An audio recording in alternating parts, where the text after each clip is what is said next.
Hello and welcome to Tipsy Tolstoy, Russian literature for the inebriated. I'm Matt Overscheduler Gerasimovich. And I'm Cameron Lalana. This week, I'm getting into painting Star Wars miniatures. Yes, I still do have dozens of Warhammer models entirely untouched. I don't see why that's relevant. It's not.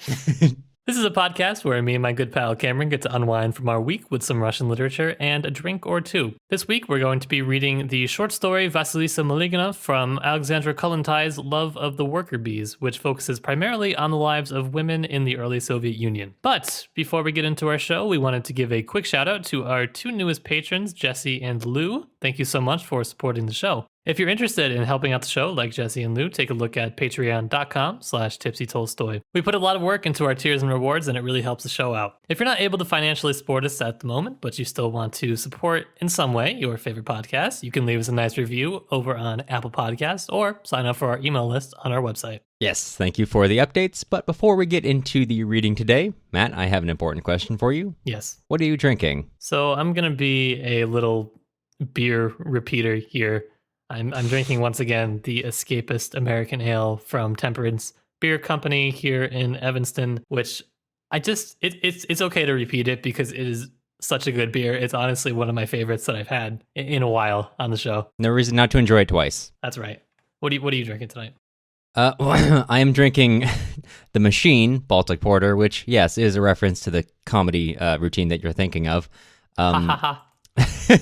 I'll go into more detail about this next episode because I forgot we recorded a very special episode with a secret guest whose name is on our Discord announcements, but I forgot that one was releasing later than this one, so I introduced it in full as if it was the first time, so whoops. Shows how good we are at this. Oh well. Why are you an overscheduler this week, Matt? Oh, because I scheduled too many podcast-related things. Because I was trying to schedule a bunch of stuff during my spring break week, and then I realized that not everyone has spring break like me, and real adults work during the week. So I just, instead of having a lot of things during the week spread out, I just have too much on my weekends. So, you know. Oh, well, you know, it's been a good marathon so far. I feel like it's a good endurance test. Yeah. Yeah. When we finished recording the other night, I just drank like several bottles of water. My girlfriend was like, "Are you okay?" And I was like, "No."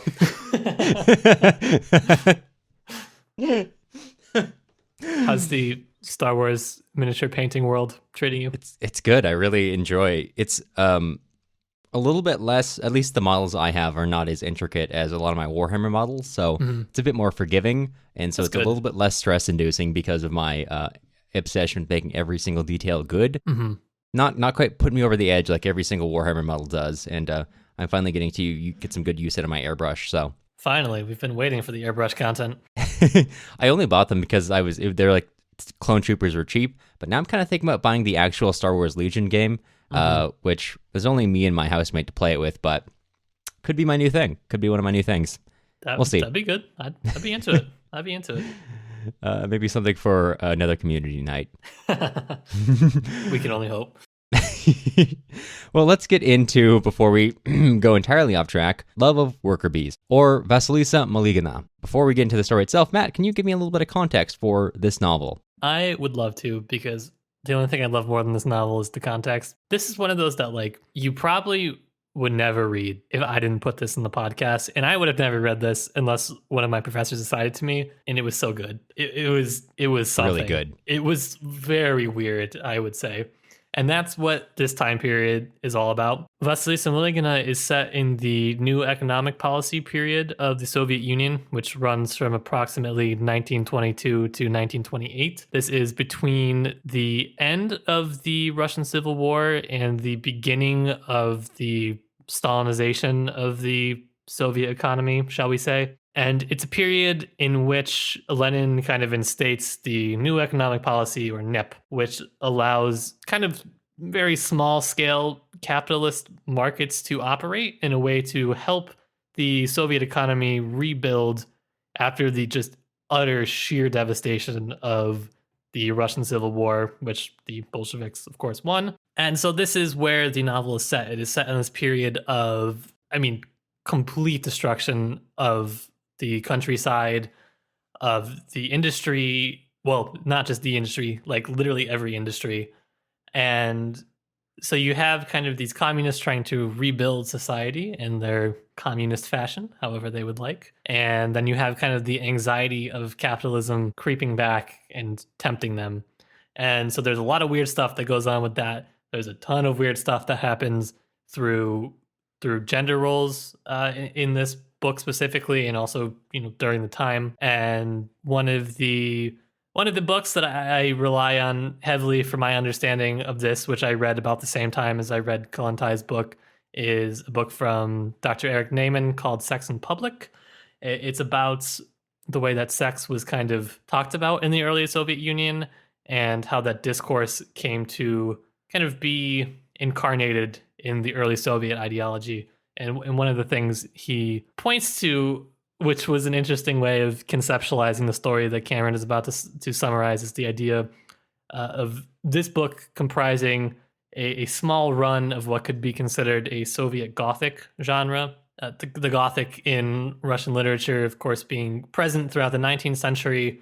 This sort of has Gothic characteristics in the early 20th century, this idea of the ideological temptation of the pure communist slipping back into the capitalist ways. How it gets extended to women, of course, is, women being tempted just kind of in general, not just ideologically, but also sexually. As he points out, sex is something that is not really considered good or positive during this period. Childbirth, also something that's not really considered good or positive. I think that might be a misconception about the Soviet Union that a lot of people have, based on kind of when Stalin reinstates, I don't know, quote unquote, family values, or the nuclear family.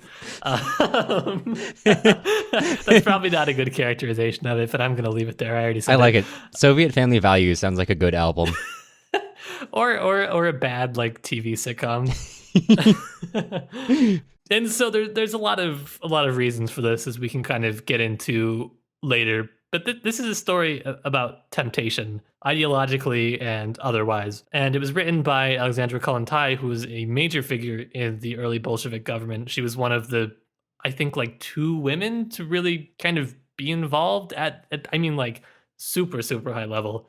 But she was critical of the undemocratic internal party practices, and in 1920 sided with the left-wing workers' opposition, which was defeated. And because of the fact that she was on the wrong side of the opposition, she spent the rest of her life in basically what amounted to de facto exile. She worked in the foreign service. She was eventually promoted to being an ambassador, I believe, to Sweden. She was lucky in the sense that she was not purged, in the fact that she was not literally executed, but she didn't really get to do very much after the 1920s. Mm-hmm. She was relentlessly criticized even throughout the 1920s for advocating for what her opponents kind of characterized as free love. She also advocated for getting away from the traditional family structure, and it's essentially like loving your comrade is kind of, I guess, what it boils down to. And not everybody was as into this, but still, she's, I think, being recovered today in Russian studies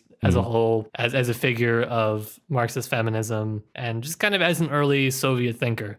And she lays out a lot of her ideas in this novel, and I thought it was really cool. Yeah, absolutely. It's not good writing per se. It's not like I'm in awe of the prose, but it's like, it's just a cool thing that exists, Yeah, I mean, I think that the themes are strong enough that when I read this, there's 3 short stories in this book as a whole of love of worker bees, and I just powered through all 3 all in one sitting, which is not usually the case for these books. I find her to be a little bit repetitive. Like, I think like you definitely could have cut out 10 pages here and there from some of this particular work, but as a whole, I think reading her as kind of a thinker is interesting. Yeah, and there's a lot to get to. Let's cover the book itself. I'm going to be, as a phrase I find myself saying quite often on this podcast, trying to cover her briefly, since a lot of the interesting things are not in the story itself, but rather in the rather intricate characterization, I would say. So here in short is the story of Vasilisa Malygina. Vasilisa is, at the beginning of the story, basically an agitator or an organizer for the Soviet government at this time. Her main goal in life is really to get a communal house going, trying to get services for people who live there, etc., etc., and it's really not going well. She's dealing with a lot of problems with money, with rent, with services, with just people who are not getting along in her house, and she's just kind of tired of it all. And that really goes until she gets a letter from her husband, Vladimir. And Vladimir has been working far away, basically overseeing one of the new industries that the Soviet government is trying to put together. And he essentially tells her that he has gotten into a bit of trouble and he needs her help. And so, being just absolutely in love with Vladimir, she drops everything immediately. She's already been so tired of dealing with the problems of her communal house that she's happy to go. And as she's on the train to meet Vladimir, she kind of reflects on their history and how when the Bolshevik Revolution broke out, she was initially basically alienated from her parents because she supported the revolution, and they were very much not in favor of it. In the process of becoming involved with the Bolshevik movement at the time, she happened to run into a figure who was not well liked, known as the American, based on the fact that he'd spent several years working in America prior to coming back to Russia for the revolution itself. And the American is known for his somewhat anarchistic tendencies, which basically means he really just doesn't want to do what the party tells him to do. And he's basically always on the outs, and she kind of does not like him. She's always kind of arguing with him, but she is noticing him. And then that kind of, not exactly hatred, but annoyance kind of turns into them basically having a love affair. And for the next couple of years, as the revolution itself is happening, they have this really kind of torrid love affair, both working an incredible amount in different areas, and they come to really respect each other. And every free moment, they find it in each other's arms, essentially. Following the revolution, they both move off in their own direction. Vladimir is selected to oversee one of the new industries. She's trying to put together this communal house, so they kind of go their separate ways for a while until Vladimir once again gets in trouble and asks for her help. When she arrives in this new town, she kind of very quickly realizes that something's very weird. One of the phenomena that appeared with the NEP were the so-called NEP men and NEP women, which were basically the capitalist class re-emerging. There were various figures who worked as merchants or sometimes just connectors for industries, et cetera, who got pretty wealthy off of this system. And when she meets Vladimir, he's kind of a bit distant, and he takes her to their new house, which is admittedly excited to show her, which is a really big estate. It's got all this intricate furniture, everything has been hand-picked, they've got staff. Vasilisa is kind of taken aback. She just doesn't feel like this is a home she could live in, because this is just not what she's used to. She's used to a basically one-room apartment, which she lived in before, during, and after the revolution. And she's very used to doing everything herself, which is something that Vladimir never liked. In fact, at one point when he was fighting in the war and he got wounded and comes back, he's basically always mad that they're in a one-room apartment and always going off on her about the food they're eating. And she's telling him, well, we're on rations. And he says, well, your neighbors, they give me potatoes. And she says, well, I'm working, so I can't go to the market. Why don't you do that? And he's like, well, obviously I wouldn't do that. So I guess we're just going to eat kasha, which I'm going to refuse to eat because I think it's not fit for me. It's a bad move by anyone to rely only on eating kasha, in my opinion. Yeah. I mean, if you're in the middle of the revolution and you're working all the time, I guess sometimes all you have is kasha. Yeah, it happens, but that's tough. It's especially tough on your gut and yeah, just your bowel movements. But clearly Vladimir, in this new industry which he's overseeing, which he's the director of, he's taken that those complaints he had and basically fixed them. She just feels so incredibly uncomfortable in this new environment, and the only thing that she can find solace in is the white acacia outside in the garden. But he kind of he says, no, we got to keep the windows closed, otherwise the furniture is going to fade. So he cuts her off from the garden and the one thing she actually liked about this house. Over time, it becomes more apparent that the trouble may or may not be real. As you find out over the course of the story, Vladimir is continually in trouble with the party in one way or the other. It's never really made clear whether or not it's justified, although it's kind of hinted that a lot of it, although some of it is because he's not well liked, a lot of it is actually justified, especially when he's on the front lines and accused of thieving. But their life progresses, and it becomes increasingly clear that Vladimir is expecting Vasilisa to play the role of the director's wife. When she arrives in a dress which he had sent her material for, he kind of goes off on her and says, this style is so out of date. That's just nothing anyone would wear. It's so unflattering. And, go back to your peasant garb, essentially, and I'll get you some clothes befitting a woman married to a director. Those things kind of just pile up where he continues to have these expectations for her. he invites over people for like 3-course meals, and he needs her to use her own money to pay the servants to get them food for the meals, or to entertain his guests, or to set up for his guests, and among whom are many figures she does not particularly like, because when they come over, she is seeing Nep men and their wives, who she kind of identifies as being part of the previous upper class social strata, who she does not approve of, and they're always talking about business, about shipping, about packaging, et cetera, and these are all things that she kind of feels are antithetical to the revolution, and she's really not big on the Nep as a whole. And she's now stuck in this role because there's not that much work for her to do, other than working at a local factory where primarily there are women, and she kind of gets involved in organizing there. Because even in this new society, there's still a management class and there's still a worker class, and the workers are still fighting the managers and under the Nep system. And through this period, she kind of reflects more and more on how she and Vladimir they're trying to like have that passion they once had, but there's just kind of a weird wall. And she begins to think back on previous infidelity that Vladimir had, and kind of the way she felt then, and that's kind of at the back of her psyche. And it kind of really comes to a boiling point when the workers at Vladimir's factory are striking. And when she comes home, she sees them out front and says, "Why are you out here? Come inside. Let's talk about it." And she feels a kinship with the workers across Russia. And when she sees that they're striking because they want better wages, which is the exact same thing she's been working with at the woman's factory, she says, "Yeah, let's talk about it. Let's come up with a plan to talk to management." And when Vladimir comes home, he just loses it on everyone out in the front yard, tells them to get out. He's going to call the cops, basically. And he comes inside and sees they're inside his home, and he's even more furious. Everyone inside is very confused because they're saying, but sir, your wife invited us inside. And she gets up in Vladimir's face and says, "Yeah, I did invite them. You've got no right to tell them to leave. They've got legitimate concerns." He tells her, "No, this is not happening. Get them out of my house." And in the following days, they just kind of realize that there is just a divide between them that's just popped up, and they really don't know what to do about that. Even in the face of that, Vasilisa finds herself getting sicker and sicker, and she spends more time inside and away from people, and the more time she spends in the house, the more alienated and isolated she feels. And Vladimir he gets in trouble more than once, and she can really only get out to help him. That continues until she begins to suspect that something's up, because one of the things that Vladimir is accused of is having 2 homes, which doesn't initially really bother her too much, but over time, some things begin to not add up.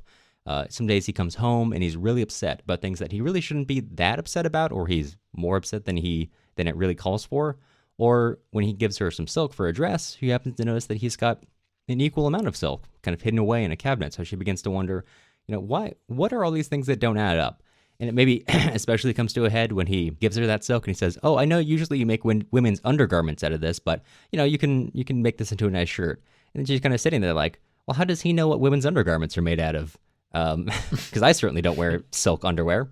And talking to her friends and the staff, she comes to realize that Vladimir is cheating on her again, and everyone in the town knows it except for her. She's the only one blinded by her love for her husband who doesn't know that he has been just rampantly cheating on her every chance he gets with a particular woman, Nina. This kind of sends her into a spiral. She realizes that life just can't be the same, and for the next portion of the book, there's really a lot of back and forth where she and her husband get into arguments over this. She reveals what she knows. She kind of goes and stalks Nina a little bit by following her through the park. Eventually, she kind of comes to realize that we just can't live like this. We need to separate. And she goes back to Moscow, and he transfers to a new location elsewhere. And when she's back in her communal home, kind of not certain what the next steps are, she finds a letter, or she happens to a letter which she kind of stole from her husband, which was from Nina. She reads it, and as she spends more time working with the people in her communal home who previously brought her so much grief but are now kind of anchoring her back to what she wants to be doing, she kind of reads that letter, and the hatred she had for Nina begins to develop into compassion when she initially assumed Nina was just trying to take advantage and steal money from her husband, and now sees that this girl was painfully in love with Vladimir, and she herself has fallen so out of love with Vladimir at this point that she just begins to feel a kinship with this woman where Vladimir had caused them both so much pain. And she writes her a letter and says, "Hey, you know what? If you love Vladimir, go ahead and love him. I wish you only the best. I won't stand in the way. I moved on." And then stands in her communal home thinking, well, I am over this. I will be a comrade to Vladimir, but that part of my life is over. I'm not really angry at them anymore. I'm glad to be back at my work. And that is what's truly bringing me, after all this, I've realized the only thing that really brings me meaning. So that's kind of a brief idea of what happens in the story. Obviously, there are a lot of intricacies throughout, which make it interesting to discuss.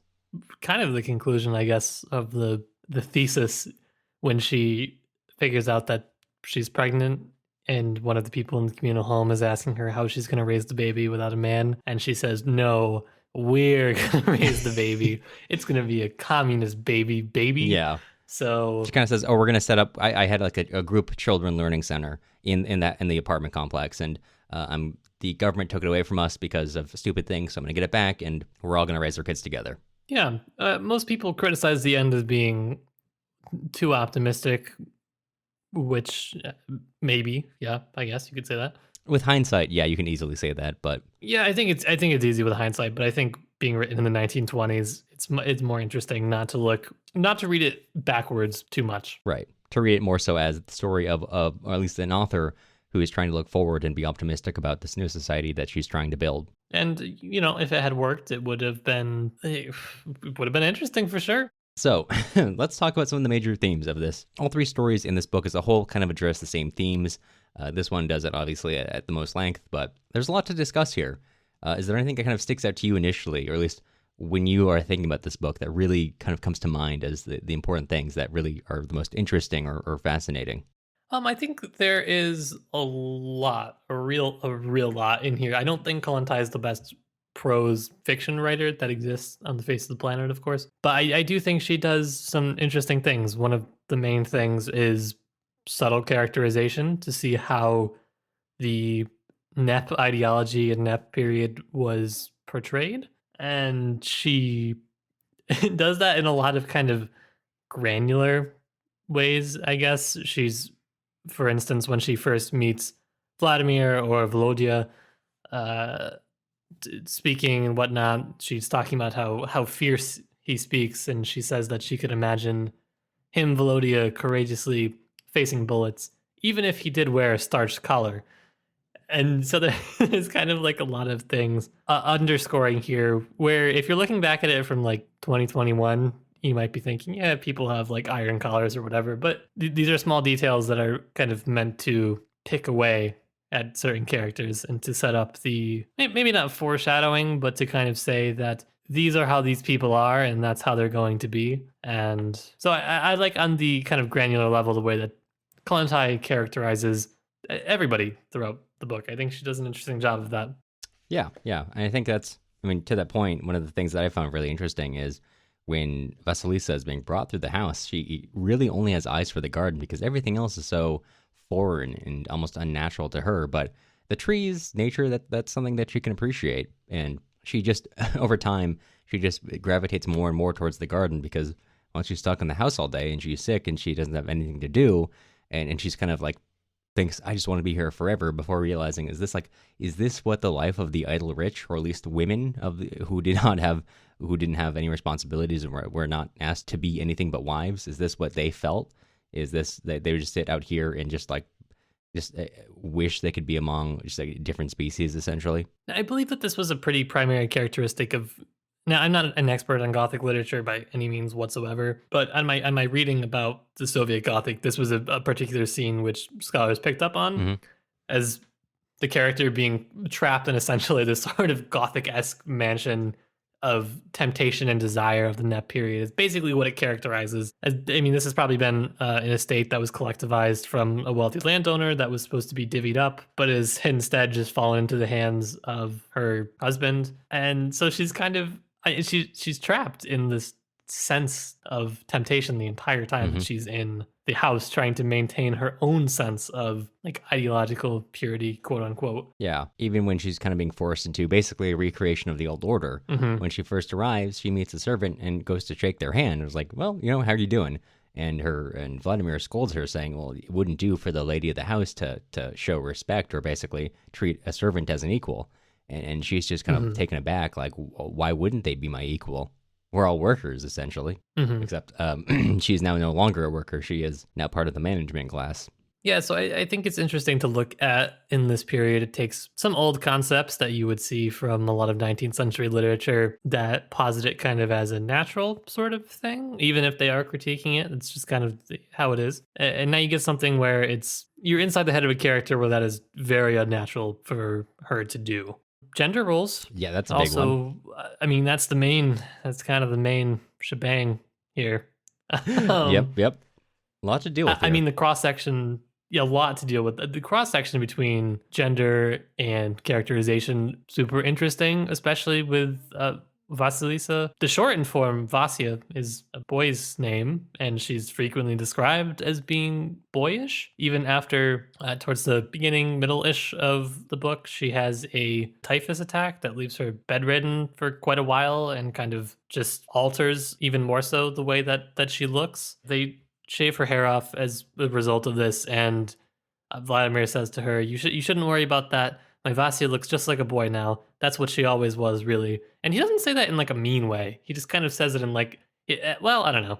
I think he's saying it in an endearing way, but also you could understand how one would not take that perhaps the most endearingly. But I think that that's a little bit of the point of the changing concept of gender and what it means to be a Soviet citizen. This idea of femininity is not what it once was. Right. And she's really valued, I think, for that, for representing that change. Yeah, because as a person, what people note about her is that she's efficient and she's good at what she does. And throughout the book, she's kind of gone to as someone who we can rely on to do the job, essentially. And even when she returns back to Moscow, the whole communal house, who at the beginning of the book, they kind of were tired of her, realized that she was solving all of their problems, essentially. So they basically surround her, like begging her to save them from their issues. But I think it's interesting that she herself and her image relies on the work she does.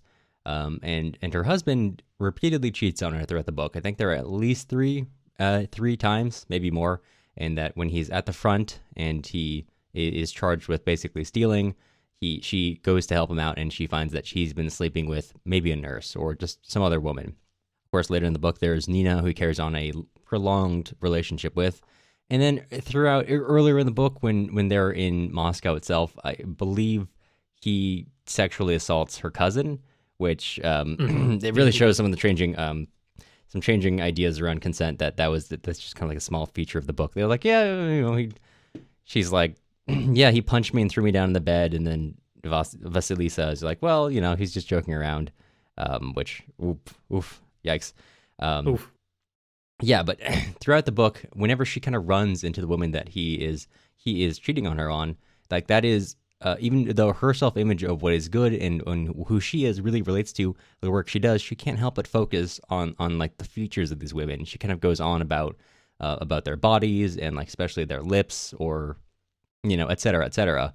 And so that's something that despite her probably, wanting to change that to like make your self-worth based on the contributions that you were giving to your society or to new Soviet society, she can't help but see when her husband, and as her husband's not getting away from that in the same way that she wants to, that he's still going after conventionally attractive women, even if they are totally against the revolution, as Nina happens to be. Yeah, you picked up on the lips thing. That's a big, I think, signifier for Kollontai in this book. I think that, yeah, you're right, but I think that it's meant to show that her husband is basically the new enemy. He's not what we should strive to be. Vasilisa is who we should strive to be. Oh, I think I agree. Yeah. And so, yeah, she really does hyperfixate on these women's bodies and these things that I would say probably today are things that we would ascribe to being positive, or certainly by no means negative. I think in this context, the way that she thinks about them or the way that they are depicted by Kollontai are not positive features. These traditional feminine look is bourgeois, is what it is. And we should not strive to be like that. We should instead strive to be, in a way, almost more gender fluid. Yeah, there's a point later in the book when she's hanging out at the park with one of her servants, and they're trying to figure out what Nina looks like. She wants to know the woman who her husband is cheating on her with. And one of the things that she notes about her, among many other things, is she kind of says her lips, it looks like they're covered in blood. And the servant basically says, "Madam, that's lipstick." And she's kind of taken aback by the idea of lipstick, which is a good character moment for just telling you about where her focus has been in life, which has been just on her work. so much that lipstick is a foreign concept. You want me to take you away into left field? Do it. So Eric Naiman talks a little bit about this in his book, which I got to preface because I'm stealing his idea to adapt into this. And I think he does talk about this. There's a lot of ideas as to why the early Soviets didn't like the idea of childbirth.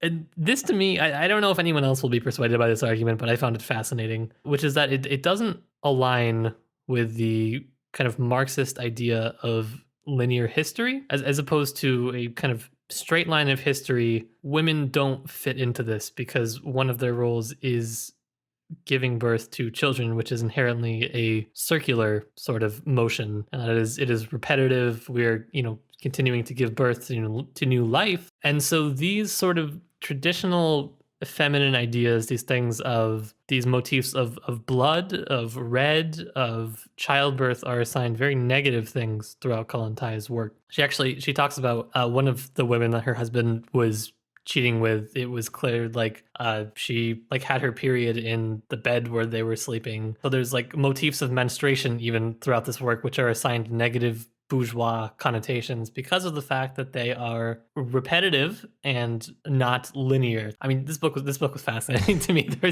It gets even weirder than what I'm talking about in the podcast right now. But it's interesting to see it apply directly to Kollontai, who was a theorist and also a writer. Assign these things that we either don't really give much thought about or we assign positive values to them. Quite negative things in this book. Yeah, I mean, those features pop up throughout the book where, for example, perfume is basically only an example of how Vladimir is cheating on her. At least that's its place. Any traditional femininity in this book its only relationship is to women who basically Vladimir is cheating on Vasilisa with. The only example, or the only counterexample I can think of, is one Nep man who happens to be married to kind of a former high society woman who she kind of comments negatively on. But any other specific feature of traditional femininity, as you pointed out, really is associated with the women who Vladimir is engaged with, which is interesting. So how did you feel about this one in relationship to the idea of the collapsing personal life? I seem to think that it was a good indicator of where that debate was headed. In terms of the intersection between your work being your life's purpose. Yeah.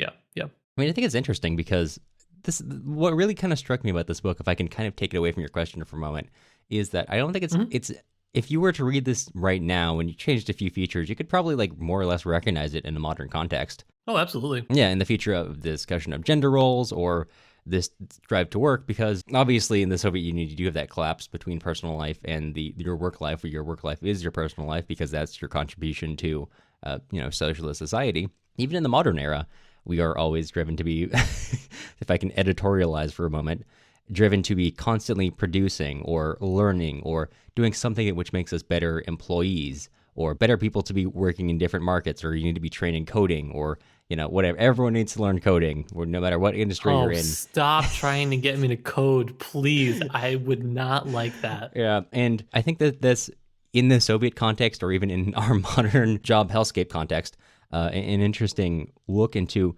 something that doesn't view it negatively, really, because really Vasilisa's salvation comes from returning to her work as her life, because her personal life with Vladimir is subject to so many things. Of obviously, if you got a man, he's going to cheat on you. That's just a given. Well, at least it's a given for the women in this society, that if you just leave him alone, what can you do? You can't blame him. That's just what they do. And every feature of her personal life that's not connected to her work really ends up having a negative repercussion for her. It's really only once she entirely subsumes her personal life into her work that she begins to feel okay. Even her own child, that relates to the crochet, the thing she's trying to set up to teach all children in her apartment complex. That positive features to that. And the last personal tie she has is with Vladimir, and she cuts that off and says he's no longer Vladimir the American that she loved. He's just Vladimir, and he's a comrade somewhere out there working as a director of a factory. Yeah, it's presented in different terms, I guess, than we present it today, probably. Yeah. It's not just work versus personal. It's a little bit more nuanced than that. In this case, the personal is political, and the political is everything. Yeah, it's hard to separate, to just say, okay, this is work and this is leisure, which I think is probably a bit of a difference between this and modern day. I feel like, I guess, yeah, I would agree that there's a pressure to monetize your hobbies today. For instance, creating a Patreon at patreon.com/tipsytolstoy for your podcast.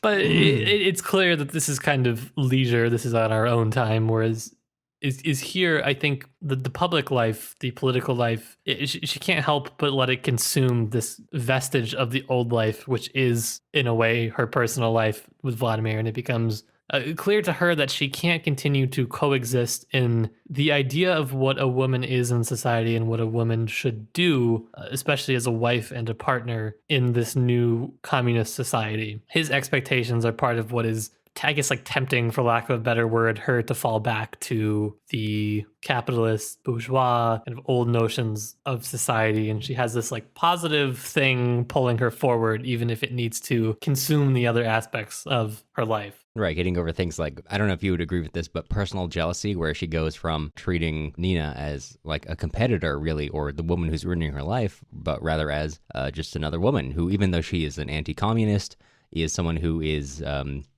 painfully in love with Vladimir. And, you know, she's like, I feel sympathy for you because I know what you're going through. And she goes from the stage of, I don't know if this is how Kollontai would describe it, but like bourgeois jealousy to kind of a socialist empathy, where she is not looking at Vladimir as her husband, who is now sleeping with someone else, but rather Vladimir as a comrade who happens to have feelings for another person in her society, which she kind of comes to and says, well, why should I not be empathetic to her struggle as much as my own? Yeah, I guess it's kind of her, in a way, her application of her like free love idea. I don't know if free love is the best translation or the best summation of what she believed, but yeah, I think that kind of idea is better addressed, or not addressed, but maybe more concisely addressed in one of the later short stories, Sisters, in this book, which I think is really fascinating, and I would love to talk about another time. But yeah, very interesting in the kind of that there are certain things which kind of maintain, for example, using prostitute as like a term of denigration for women, which she kind of begins to turn on its head throughout the book, where I don't think it's in this short story where she begins to say, well, really most sex workers or prostitutes that I've known were better than society women. They were loyal, good people. And she begins to turn that idea on its head, but it still persists and it's still there. And that's still sometimes used as a term of denigration, really. Yeah, she does get criticized a bit for kind of, I think some groups of people would say she is a Marxist feminist, and other groups of people would say, yeah, that could be true, but she also kind of does some problematic things in her works that I think perhaps she wanted to be fighting against, but she still kind of does. I don't know. She's really complex. That's part of the reason why I've enjoyed reading some of her theory and reading, of course, this short story, novel. I don't know what to call it. It's like 180 pages. You decide. Novella, I suppose. No, I really enjoyed. Like I said, I just plowed through all 3 short stories in this collection. Really enjoyed it. Would really look forward to reading more of her. I think there's just so much, as you point out, nuance that we haven't even addressed in the way she approaches and kind of addresses the world, and sometimes kind of ways that you wouldn't expect. I mean, there's certain things like the idea of, oh, well, this is just kind of how men are, that they're going to cheat on you, and maybe they'll, they just can't help it. They might just assault your cousin if you happen to leave them alone together, which are obviously quite... I don't know if she herself believed that or if that's just her restating ideas in society at the time. And then other times where she's quite empathetic in a really interesting way, or maybe less interesting today, but for the time, in the later short story Sisters, where a woman who is initially like, oh, her husband's bringing home prostitutes, and she's like initially angry until she finally sits down with one of these women and they talk about their life stories, and she's like, oh my God, every single person who I've been kind of denigrating is a person who's had her own story, and really these are more my sister than my husband is a person to me, so I should rely on them and I should help them, which was interesting. Well, I think that's there's obviously a lot we could cover here, but that's kind of what we took away from this reading, or at least some of the major themes that really stuck out to us. I enjoyed it. I hope you enjoyed it, Cameron, and I hope you listening will pick it up and read it, since I'm assuming you probably didn't have it on your bookshelves prior to this. Cameron, before we totally wrap up here, on a scale from 1 to Yeltsin, how drunk are you? How drunk did you end up? I didn't expect to be this drunk off of 1 beer, but probably because I've had a light breakfast and lunch, I'm probably at like not that I want to compare myself to this dude, but in Sisters, the main character's husband becomes kind of a drunkard. So yeah, definitely like a 6. Definitely feeling like stumbling home to my wife and kids, just absolutely plastered.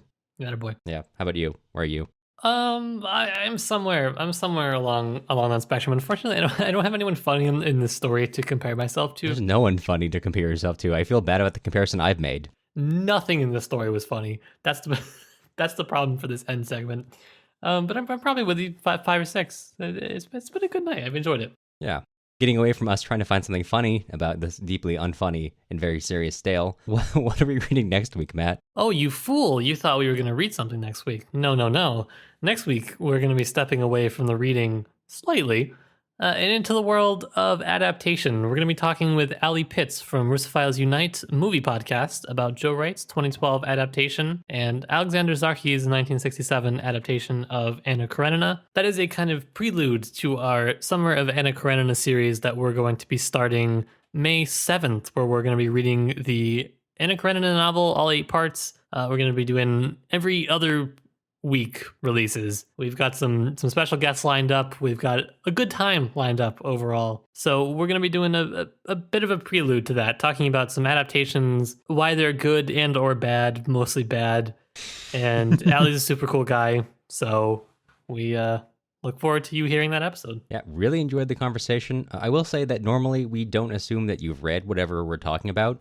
However, if you're going into that episode, I would recommend some familiarity with the story of Anna Karenina, or at least watching one or both of those movies. Unlike books, it's actually only about a 2-hour investment for either movie, so you can watch either or both. They both have their ups and downs. The Zarki version can be found on YouTube, and Joe Wright 2012 adaptation can be found in various places around the internet on streaming services. So very approachable. You can just watch them. You don't need any knowledge before getting into it, and then we'll tell you why next week, whichever one you decided to watch was either good or bad, depending on, not depending, watch the 1967 one. It's free, and I'll say that for next week, but you should watch them. And before we let you go, we want to extend a sincere thank you to all of our current patrons who are becoming so thick I can hardly say them in one breath. We've got Jeff, Janice, Anne, Emily, Jesse, Madeline, Daniel, Paige, Darren, Lou, Gary, Daniel, Jack, Alex, and Roland at the end of my breath. Podcasting isn't free, and grad school doesn't pay very well, so if you're interested in joining with our current patrons to keep the show running, take a look at our Patreon at patreon.com/tipsytolstoy. Normally we would ask for the Daniels to once again differentiate themselves, but we actually talked to one of the Daniels the other day on our community night, and so now we, instead of asking for both of you to give us your SSNs, we now have known Daniel, and we only need the SSN and or address of unknown Daniel, so get in contact. Yes. Get in contact, please. The music used in this episode was Soviet March by Toasted Tomatoes. You can find more of their stuff on toastedtomatoes.bandcamp.com and also on YouTube under the same username. If you're looking for other places to find us, you can also follow us on Instagram at Tipsy Tolstoy Podcast or join our email on our website, tipsytolstoy.com. You'll hear from us again soon.